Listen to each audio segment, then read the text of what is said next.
pone maridaje. Maridaje ideal con carnes rojas. Esto para mí es bastante interesante porque uno, me gusta la palabra maridaje, me gusta. Maridaje es decir, como la relación, el matrimonio, ¿no? La relación entre dos sabores, entre dos cosas. Por ejemplo, a mí me gusta el ron y la Coca-Cola, roncola, hay un maridaje ahí para los que no tengan mucho dinero y le gusta, le gusta ir de copas con sus amigos. Bueno, a veces, no sé, habrá gente que tenga pasta y también le gusta tomar roncola, pero bueno, es muy de cuando tienes 20 años y sales con tus amigos. Entonces, roncola, a ver, un vino tinto con un poco de queso, buenísimo. Pan fresco con aceite de oliva, buenísimo. Eso es un maridaje, si lo entiendo bien, el concepto. Entonces, ¿qué quiero decir? Con esto, con el maridaje, este concepto, me recordó a un artículo que leí hace meses, hace tiempo, bueno, no es un periodista, la verdad es que no es un periodista, se llama Jason Stewart. En sus 20, tiene 80 años este chaval, nada, que va, tiene 40 y pico. En sus 20 era DJ, era DJ con Steve Aoki y todos estos en las movidas de Los Ángeles, es de California. Entonces pone aquí en su blog, The Flywheel Effect of Eating, Drinking and Smoking. Food and wine pair well together, but only a cigarette can add a third dimension of gluttony. So I read this piece and I really enjoyed it. So this is about maridaje, no? So it says, going out to eat in a restaurant used to be pretty cool a year ago. You'd swing open the doors of a crowded cheesecake factory and maneuver past the confused elderly to get your name on the wait list before them. Then the only decision you need to make before sliding into an oversized booth and tearing open a steaming rod of brown bread, was whether or not you felt like browsing the magazines at Barnes & Noble or grabbing a Cosmo at the bar until your buzzer buzzes. A year ago, you wouldn't scan the dining room like RoboCop, profiling other diners as potential contagion threats. See, this guy writes well, and it's a shame because he doesn't write often. He only has a couple pieces on his blog, but I think he's a great ear for language. If you listen to, he's got a podcast with his business partner, and he writes quite well. And searching for emergency exits. Now we're forced to type in our credit card numbers to secure the reservation online and let a stranger shoot their laser at our face before remembering to scan a QR code to browse the wine list. And after an evening of guilt-riddled parking lot dining in these uncertain times, we're in disgrace if we don't tip our helmet-donned server, as if they had just returned a lost wedding band. He loves this. He loves this three adjective. It's got a good flow to it. It's cool. Going out to eat anytime before 95 was extremely cool.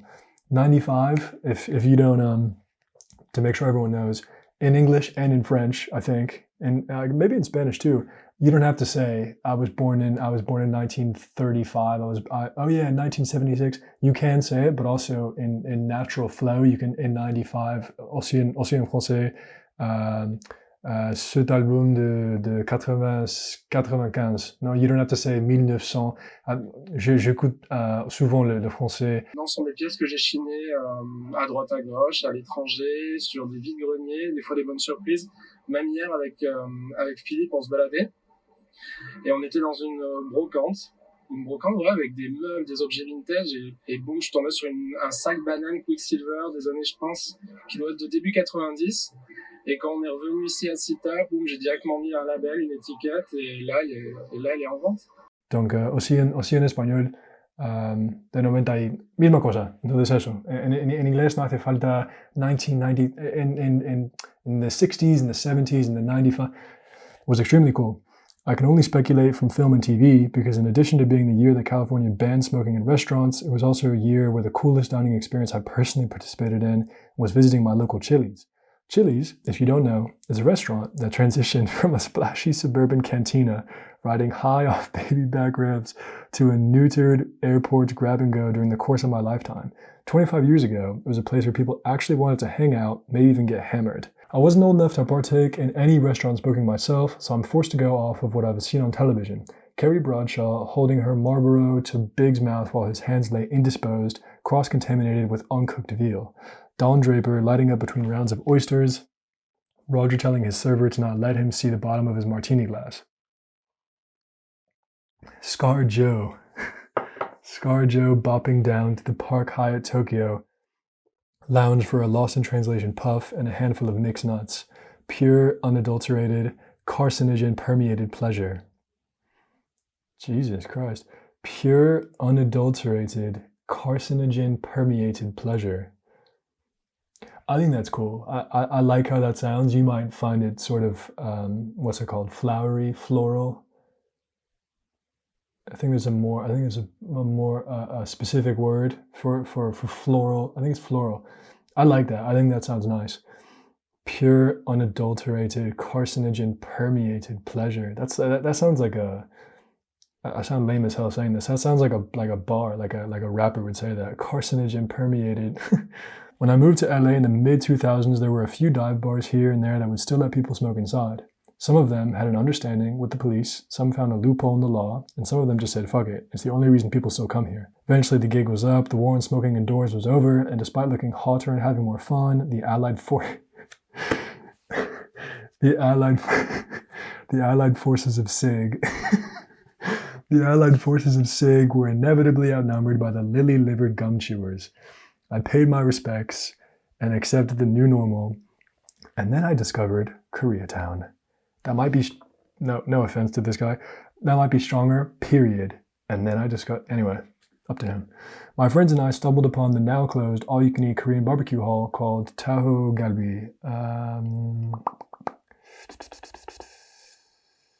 After a few tall beers and short glasses, I noticed that some patrons around us were casually smoking cigs. Reeling with excitement, I took my last deep breath of the night and sparked up a parliament, tucking my cig hand under the table if a server came by to replenish the potato. Would you mind replenishing the potato salad? That's hilarious. Eventually, I felt safe to openly puff, and the layers of stress began sizzling away like flaps of still frozen beef on cast iron. This guy really needs to write more. He needs to write more because he's good at it. None of the staff told us that smoking was allowed, but they also never told us to stop. After a few more rounds, our server came by for a check-in while simultaneously dropping an ashtray on the table without saying a word. I felt like I just got accepted to the Stanford School of Smoking, the day I learned what "when you're here, your family" truly means. So here he finally gets to the point. So Tahoe took an already gluttonous dining experience and added a third dimension of indoor smoking to thrust it into rarefied yet polluted air. We all know the pleasures of eating can be elevated by combining and contrasting flavors, textures, temperatures, or colors. The charred ribeye, much like Beyonce's solo work, what?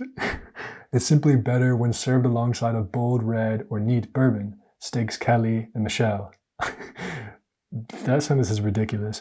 French fries or a slice of pepperoni taste great on their own, but their circle of life is merely U-shaped until ketchup and Coca-Cola complete the circuit. That's what I was talking about with the un vino tinto y el queso. I began implementing this flywheel effect by introducing a lit cigarette to my already satisfactory cold beer and hot meat operation. My left hand would pilot the metal chopsticks. How do you hold chopsticks? Kind of like that. How do you hold chopsticks? Goddamn, I'm fucking white. All right, imagine I'm holding chopsticks. Before China. Plucking bulgogi squares from the hot grill, dipping them in salt and sesame oil before chowing down. My right hand's ring and pinky fingers held the shot glass of cold soju with lemon, and my middle and index fingers cradled a dangling cigarette. If we're adhering to salmon...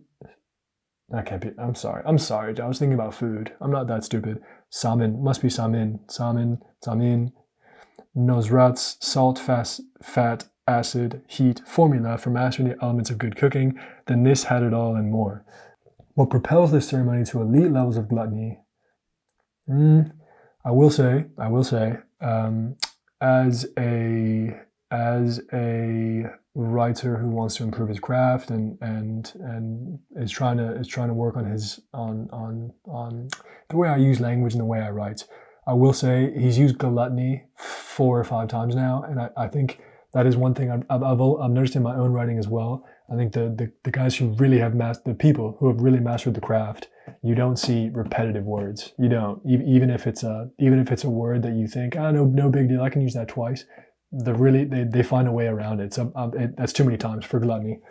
Is your brain knowing that there will be as many plates of meat in the kitchen as you require to reach culinary climax? Lastly, a pull off that cig between bites and sips adds a new cog to the flywheel. This is living and eating like it's your last meal because it very well could be. For our flywheel to spin correctly, we can't be inhaling wafts and wisps.